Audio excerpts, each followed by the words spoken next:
La fin du monde que vous connaissez est, pour mes enfants, le début d'un autre. Les clés du royaume sont vôtres, découvrez-les.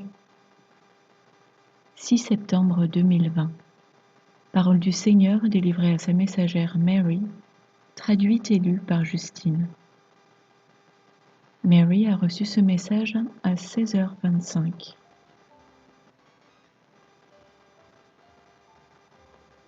Mon enfant, tu dois me chercher. Le désir de l'ennemi en ce moment est de te tromper. Reste caché en moi et ma parole. La connaissance de ma vérité et ma sagesse te sera donnée, car tu es à moi et tu participes à la vigne. Un grand nombre vont continuer de vivre dans le système de la bête, y étant interconnectés. Ils sont miens, mais Satan cherche qu'il va pouvoir dévorer au moment voulu. Bientôt, mon cher enfant, très bientôt, tu verras de tes propres yeux qui sera avec toi. Un royaume céleste sur terre. Mes enfants vont continuer à avancer dans ce système. Mais toi qui en es sorti complètement, je te protégerai par des moyens divins. Certains vont rester dans le système un peu plus longtemps pour pouvoir t'aider au niveau des ressources nécessaires. Tu seras financé. Fais-moi simplement confiance. Je suis le Dieu souverain. Je te bénirai abondamment. Je fournirai tout ce qui est nécessaire pour survivre. Ta destinée, aux moyens d'intervention et de rencontres divinement ordonnés, t'est donnée par moi et mon Père qui est dans les cieux. Les clés du royaume sont vraiment tiennes. Tu dois apprendre ce qu'elles représentent et à ton tour, enseigner aux autres le pouvoir et l'autorité qu'elles possèdent. Ton ennemi, Satan, l'adversaire, ne cherche qu'à te faire du mal. Il désire ardemment te tuer. Tous ceux qui participent à la vigne sont couverts par mon sang versé.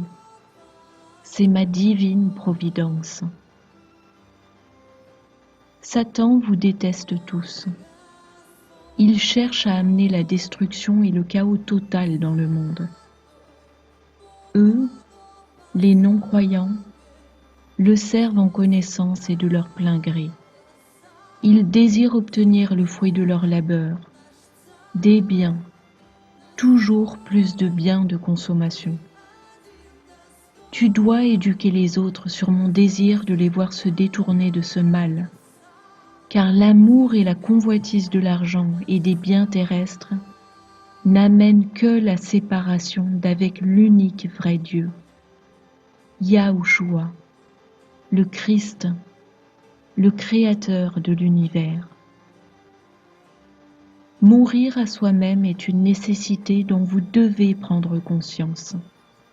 Vous devez mourir à vous-même pour vous rapprocher de mon trône de grâce avec confiance et dignité. La seule chose qui soit vraiment nécessaire à tout un chacun est de recevoir de moi et de croire en moi, le Fils unique engendré. Voici, je viens promptement. En un clin d'œil, tout est fini.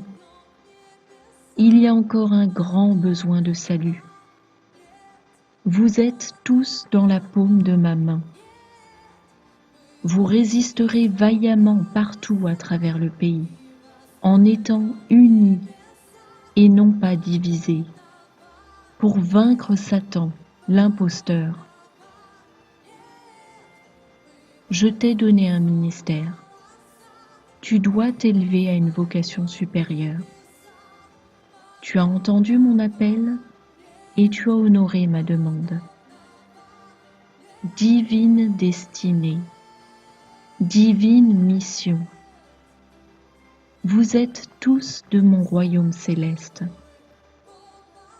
Scrute les Écritures afin de décrypter les clés de David. Elles sont tiennes. Marche selon ma volonté, selon mes fins, selon mon autorité. Elles servent une vocation suprême et divine. L'autorité du royaume est vôtre. Cherchez et vous trouverez. Décryptez mes mystères. Les concepts et les principes de ma parole sont là pour être découverts, mais très peu ont pris le temps de se pencher dessus. Le moment fixé est arrivé pour que se manifestent mes enfants qui sont appelés depuis le commencement de la terre. Mes guerriers vont émerger parmi vous. Levez-vous et soyez du nombre de ceux qui l'auront mérité. Si vous vous montrez paresseux et nonchalant, vous serez retranchés de la vigne. Tous ceux qui mettent la main à la pâte recevront une plus grande récompense. Car le royaume est à toi, assurément. Aimez-vous les uns les autres. Enseignez-le, c'est bon. Précepte sur précepte, et ligne après ligne. Ne vivez que pour me plaire. Vivez une vie sainte et droite devant moi. Je suis à vous et vous êtes à moi. Priez et pardonnez-vous réciproquement. Jeûnez et adorez Yahushua, le roi. Cherchez et vous trouverez. Plus de connaissances, plus de sagesse vous seront données.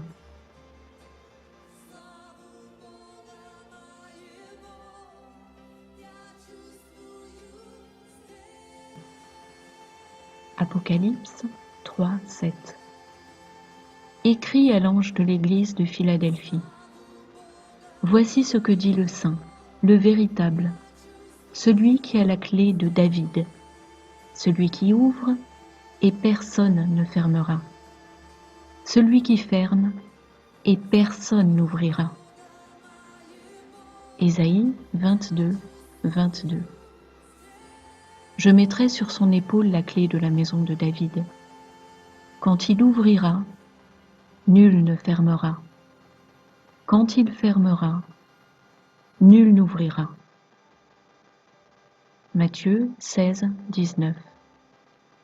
Je te donnerai les clés du royaume des cieux.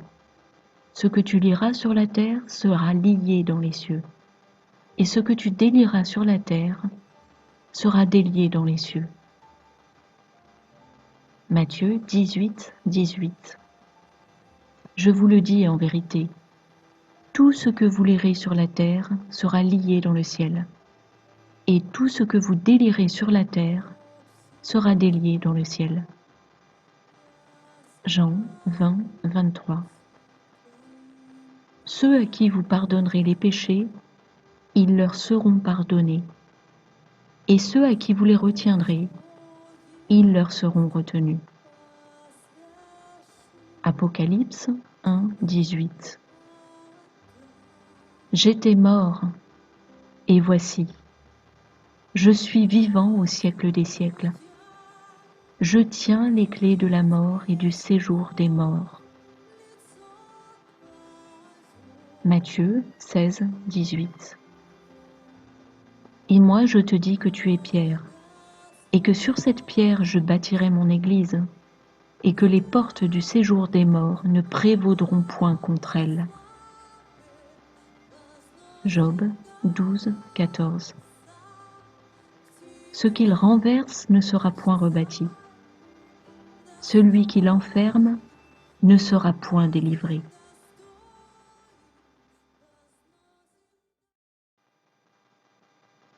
C'est le commencement de l'âge du royaume.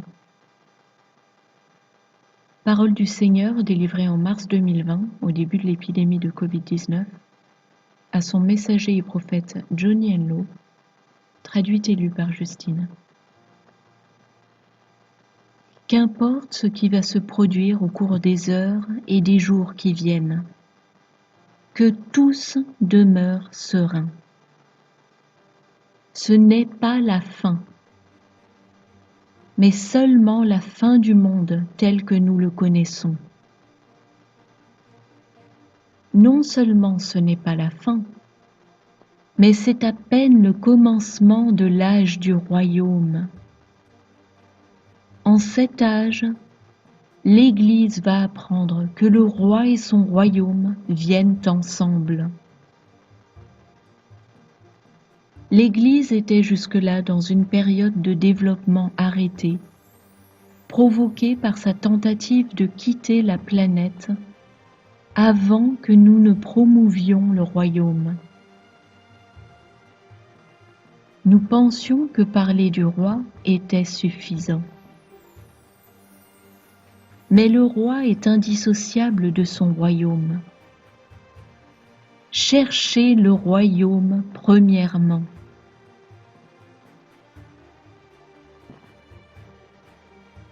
À l'écoute de ce message, rappelons-nous que seules les nations qui se seront tournées vers Dieu et qui se soumettront à ses lois divines subsisteront dans le millénium.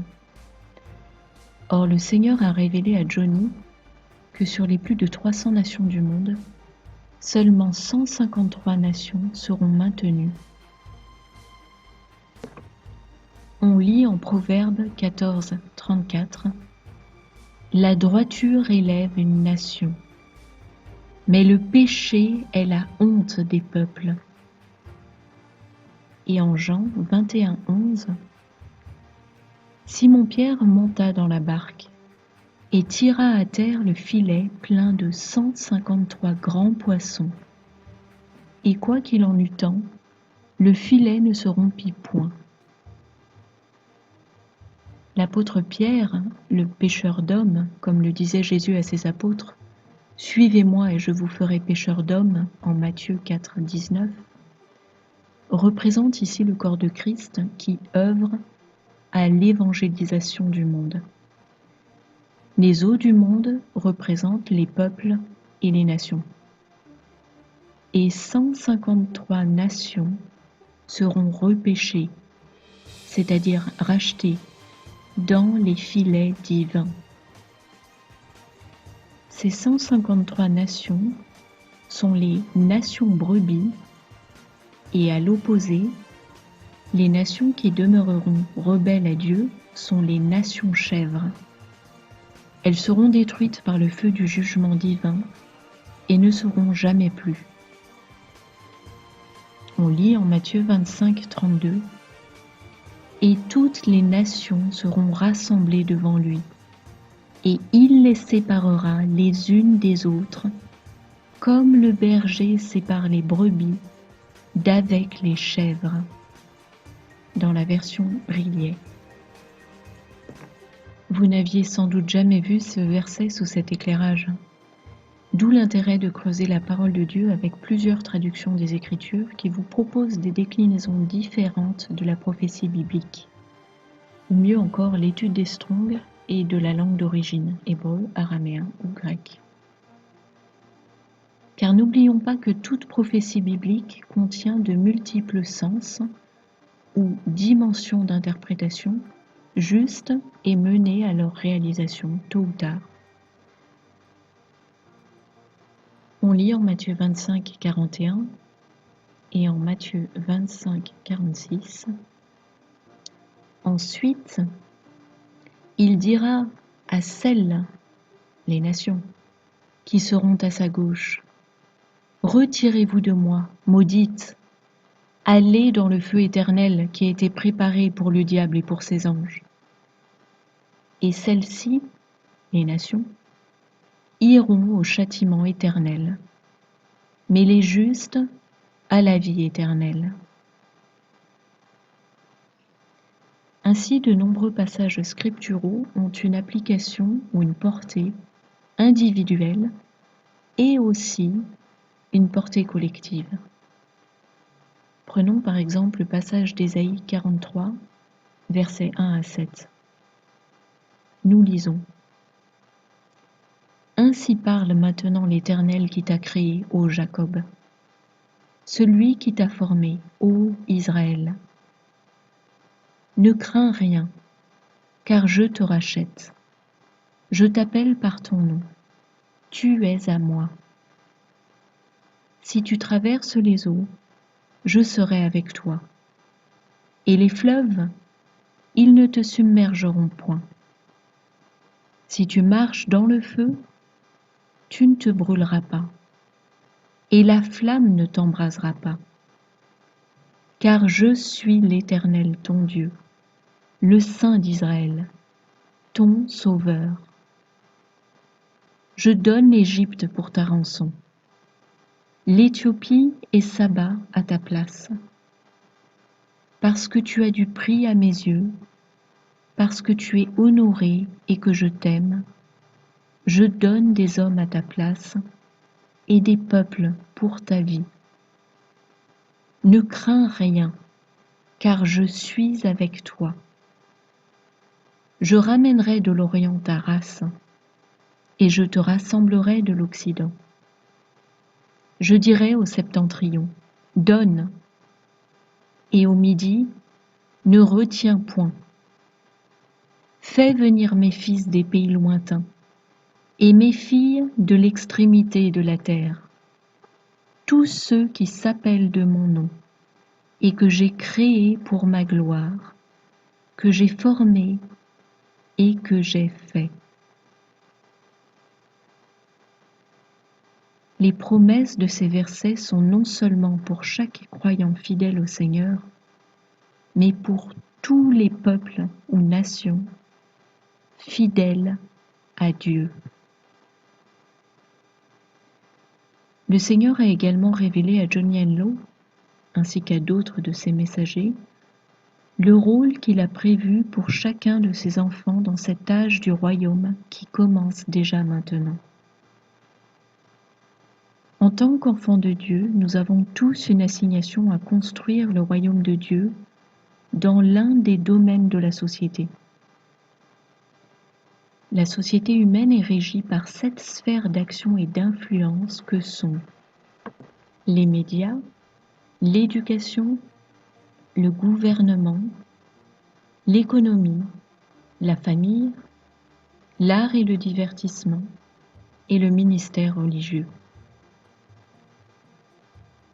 Or, tout comme nous sommes mandatés par le roi des rois pour utiliser avec sagesse les clés de David, nous sommes mandatés pour œuvrer à l'avancement du royaume de Dieu dans l'un de ces 7 domaines, lesquels sont symbolisés par des montagnes dans les Écritures prophétiques.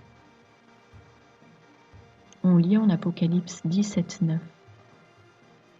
C'est ici l'intelligence qui a de la sagesse.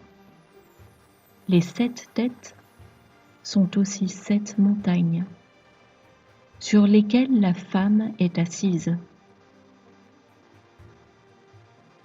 Là aussi, nous avons une approche inédite de ce verset qui nous en donne une interprétation méconnue. Lorsque la femme assise sur ces 7 montagnes est la grande prostituée, c'est-à-dire Babylone, la société est une bête immonde. Chacun de ces 7 domaines étant perversion et malfaisance au service de Satan, chaque domaine étant détourné de toute vertu et l'ensemble participant à la destruction de l'humanité. En revanche, lorsque le corps de Christ se lève comme un seul homme, une armée de saints unis pour faire avancer le royaume de Dieu, la femme qui reprend les rênes de ces 7 domaines de la société devient l'Église. L'Israël spirituel au complet. Nous discernons là encore et comme toujours la dualité de la prophétie. La thèse et l'antithèse. Le bien versus le mal. Un sens d'interprétation positif et bienfaisant et sa contrepartie ténébreuse et malfaisante. Un sens qui révèle le royaume de Dieu et son opposé dans le miroir qui révèle le royaume des ténèbres. Donc, l'humanité se réapproprie le contrôle et le destin de cette terre créée pour nous en reprenant le contrôle de ces 7 montagnes ou sphères de la société, et ce faisant, nous œuvrons à chasser Satan de ce monde. Or c'est notre mission, car après l'avoir accepté comme maître au travers du péché, il nous revient d'utiliser notre libre arbitre pour finalement choisir Dieu en rejetant Satan de notre plein gré. Car la foi sans les œuvres est inutile, puisque la foi sans les œuvres est morte. Ainsi, en exerçant notre autorité en Christ, nous chassons Satan hors des affaires humaines, hors de ce monde, hors de cette terre. Nous nous réapproprions l'autorité qui nous a été donnée par notre Créateur et Père dès le commencement de la terre. On lit en Jean 12, 31. Maintenant a lieu le jugement de ce monde. Maintenant le prince de ce monde va être jeté dehors. Dans ce verset, on remarque que Satan est jeté dehors au futur, et ce, dans toutes les versions de Bible, car c'est dans la langue d'origine un futur progressif, un futur qui dure, qui se répète. Là aussi, nous avons une approche nouvelle de ce verset. D'ordinaire, on pense à Satan chassé du paradis, exclu de l'immense famille des saints anges célestes loyaux envers Dieu. Mais là, nous abordons le verset sous un autre sens dont il est porteur. Depuis la mort de Jésus sur la croix il y a 2000 ans, Satan est chassé dehors par tous les saints enfants de Dieu qui en ont reçu l'autorité par le sang de Christ versé pour nous. Oui, nous chassons et devons continuer de chasser Satan hors de nos vies, hors de nos familles, hors de notre société, hors de nos nations, hors de notre monde, hors de notre terre. Une fois que chaque homme aura fait son choix, c'est-à-dire lorsque tous les hommes appelés que nous sommes auront accompli cette mission de choisir Dieu et de chasser Satan, alors seulement Dieu enchaînera le mal pour le soustraire de la terre pour la durée du millénium.